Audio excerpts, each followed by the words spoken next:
Color often makes the car. Sometimes it defines its very personality. You could have a perfectly nondescript vehicle, solidly built, mechanically sound, and comfortable enough, but when it wears a color that speaks to the soul, the entire experience changes. The lines seem sharper, the chrome shines brighter, and the design language begins to tell a different story. Color has the power to transform a car from something ordinary into something unforgettable. It can take a simple mid-size coupe and make it feel like a high-performance statement piece. It can make a luxury car look more elegant, or a muscle car appear more rebellious. It's one of the simplest yet most profound ways to change the perception of a machine built from metal and glass. Last week, one of our picks of the day featured an unusual 1966 Dodge Monaco 500 painted in mauve. A soft, intriguing shade that seemed to defy the macho image associated with big American iron of the 1960s. It was rare, it was elegant, and it got people talking. Today, that conversation continues with another Dodge wearing the same fascinating color. This time, it's a 1966 Dodge Charger fastback, listed for sale on ClassicCars.com by a dealership in Torrance, California. What makes this find remarkable is not only the car's condition but also its individuality. The color alone sets it apart, but the deeper story behind the Charger makes it much more than a pretty face. The 1966 Dodge Charger was a show car that came to life.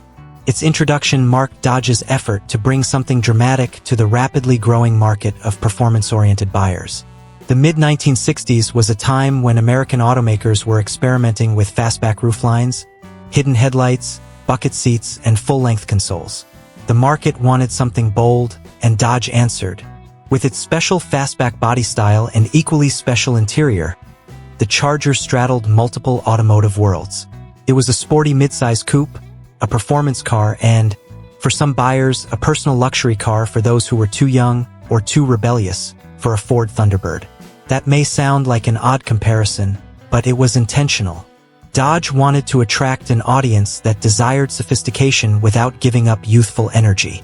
The Charger was meant to be both refined and raucous, a car that could pull up at a country club or roar down Main Street with equal credibility. In that sense, Dodge was carving out a new niche, competing against the likes of the Pontiac Grand Prix, Ford Mustang, and even the Mercury Cougar. The Charger represented Dodge's attempt to bring together design drama and raw power. It was a vehicle that dared to suggest that performance and elegance could coexist. Dodge's own advertising at the time captured this duality perfectly.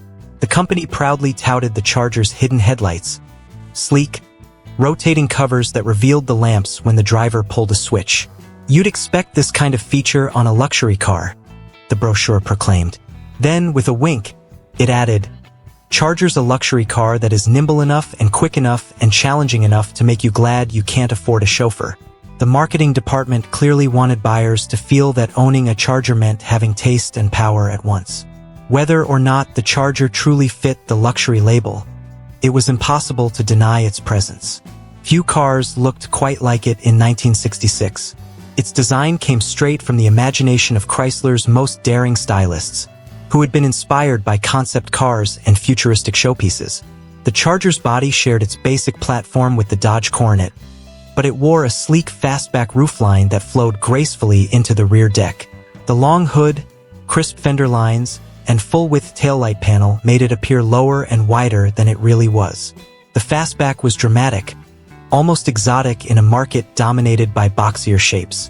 For many enthusiasts, it looked like a spaceship compared to the typical family sedan. Open the door, and the innovation continued inside. The interior of the Charger was unlike anything else in Dodge's lineup. Instead of a standard bench seat, it featured 2+2 bucket seating, 4 individual seats divided by front and rear consoles that ran the entire length of the cabin. The dashboard was aircraft-inspired, with round gauges that glowed electroluminescent green at night, a futuristic touch that remains one of the Charger's most memorable features. Every detail suggested forward-thinking, from the padded armrests to the sculpted door panels. Even the rear seats folded flat, revealing a cavernous cargo area that could rival a small wagon. That folding seat arrangement made the Charger unexpectedly practical. Dodge was quick to point out that the car offered more versatility than most coupes. You could fit luggage, golf clubs, or even camping gear in the back, thanks to its wide-opening trunk and the expansive flat floor when the seats were down. In many ways, the Charger bridged the gap between sporty coupe and utility car, though few owners probably treated it that way. Under the hood, the 1966 Charger offered an impressive range of engine options that spanned from sensible to scorching. The standard power plant was the 318 cubic inch Poly V8, a reliable if somewhat conservative performer that came with either a 3-speed manual or an automatic transmission. For those who wanted more punch, Dodge offered a 361 2-barrel, a 383 4-barrel, and, at the top of the food chain, the legendary 426 Hemi. The availability of both automatic and 4-speed manual transmissions across the lineup meant buyers could tailor the Charger to their personality. Some wanted smooth cruising, others wanted all-out speed. Considering the Charger came with a standard full-length console, it was curious that Dodge didn't offer a 3-speed floor shift from the factory. Instead, base models equipped with the manual transmission were column-shifted, what enthusiasts affectionately call a 3-on-the-tree. Most buyers who wanted sportiness opted for the 4-speed floor shifter, but a few rare examples came through with that column-mounted setup. The car we're discussing today is one of those rare survivors. This restored 1966 Dodge Charger Fastback stands out not only because of its mechanical uniqueness but also its remarkable presentation. The mauve exterior, a shade blending soft lavender with metallic rose, adds an unexpected charm to the otherwise aggressive shape. It's a color not often associated with muscle cars, and that's exactly what makes it so captivating. While most Chargers of the era wore bold hues like red, black, or turquoise, this mauve example looks refined, even slightly mysterious. Under the California sun, the color reveals multiple personalities, shifting from warm rose to cool silver purple, depending on the light. It's the kind of tone that makes you stop and stare. According to the seller, this Charger is an obviously always garage-kept example with the original floorboards, trunk, and all the typical rust-prone areas completely solid and rust-free. That statement alone will catch the attention of collectors. Rust is the silent enemy of cars from this era, and to find a Charger with such preserved structure is rare indeed. The description continues with more good news. The dashboard, the headliner, the carpets, and all the seats and chrome work are in exceptional condition, and the car has factory-correct wheels and tires. These details speak of care and authenticity, qualities that serious buyers seek in a market where so many vintage cars have been modified beyond recognition. Step inside this mauve Charger and you're greeted by a time capsule of 1960s design. The chrome accents gleam, the instruments glow softly, and the view over the long hood reminds you of a time when style mattered as much as substance. Every switch, every gauge, and every texture feels deliberate. There's a tactile sense of craftsmanship, something that modern cars, for all their technology, often lack. The Charger's interior isn't just functional, it's theatrical. It's as if Dodge's designers wanted the driver to feel like a pilot rather than a commuter. But perhaps the most interesting feature of this particular car is found in the center console. Since it's equipped with the rare 3-on-the-tree transmission, there's no shifter on the floor. Instead, the factory installed a delete plate to cover the opening where the lever for the 4-speed or automatic would normally sit. It's a small detail, but one that speaks volumes about the car's originality. Most Chargers were ordered with automatic transmissions, making manual versions scarce, and those with column-shifted manuals even rarer. For collectors, such quirks can make the difference between a nice car and a conversation piece. Mechanically, this Charger delivers the balance and solidity you'd expect from mid-1960s Dodge engineering. The suspension offers a surprisingly smooth ride, thanks to Chrysler's torsion bar front setup, and the car's long wheelbase gives it stability at highway speeds. Yet, when you press the throttle, the V8 under the hood comes to life with that unmistakable Mopar rumble, a sound equal parts muscle and menace. It's the kind of noise that reminds you why these cars became icons of American performance. Driving a car like this today is a sensory experience. The steering feels heavy by modern standards, but it communicates every inch of the road. The brakes require a firm foot, but they inspire confidence once you learn their rhythm. The engine's torque is immediate, smooth, and intoxicating.